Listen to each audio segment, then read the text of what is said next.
Hey there, Sharon Horne-Ellstrom here. Welcome to day 282 of our Be a Better You annual challenge.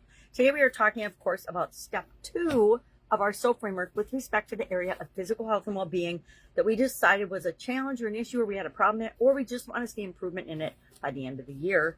Well, I usually apply the SOAP framework process to an obstacle, a challenge, a setback, something that's, causing me negative impact. So I picked diet and nutrition, but I kind of switched it to weight, because I know if I drop some weight, in order to do that, I need to change my diet and nutrition. So it sort of forces me to do that.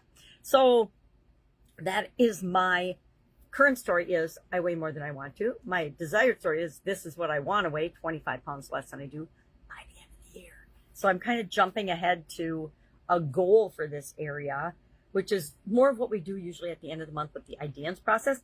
But I'm doing it for this because it rolls a whole lot of physical health and well-being goals and objectives and things that I want to achieve into one, because I know I need to do the things to get me from my current state to my desired state if I'm going to get to my desired state by the end of the year. So today, what are we doing?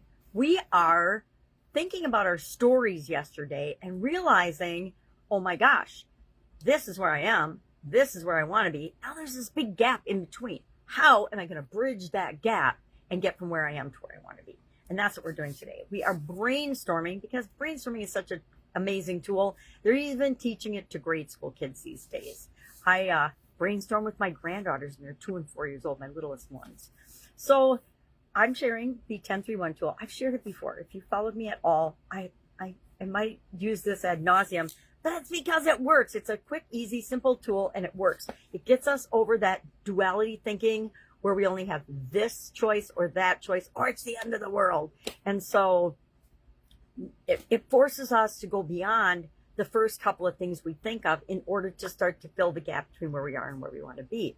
So I will brainstorm 10 options today, and I challenge you to do the same, to figure out, how do I get from where I am to where I want to be? What are 10 possible ways that I can lose 25 pounds by the end of the year, right? Or I can change my diet. So what will they be? I'll have to do something with my diet and nutrition. I'll have to do something with my hydration. I'll have to do something with my physical movement and exercise. You'll notice I call it movement, not exercise, because exercise has such a negative connotation for so many people, right? And movement has a great connotation for me because I have arthritis. So I know the more I move, the better I feel. Sometimes it's really hard to get moving, but if I don't get moving, then I'm stuck and frozen all day. And nobody wants that. So we're going to pick 10 possible ways to begin to fill that gap. We don't have to fill it all the way. We just have to start taking action to move us toward what we want. And the more we focus on what we want, guess what? The faster we move toward that, because it's not just us conspiring to make that happen now. The universe and things that we've never even noticed before that were always right in our face will start to show up, and we'll actually be able to see them because we're focusing on what we want. We're not deciding, oh, we're just going to stay the same. All right. Any questions about this? Any questions about brainstorming? If you want some brainstorming techniques and strategies and you don't have them, I would encourage you to Google them first. But if you can't come up with something that works for you, just reach out and ask. Have an awesome day. I'll, of course, be with you tomorrow after I am done brainstorming my 10 things for physical health and well-being improvement using the SOAP framework, step 2 options. And then again for Supersize Your Business as well, because I want to improve both physical aspects of myself as well as my businesses and how I am able to serve people. All right, have a great day. Of course, be with you tomorrow.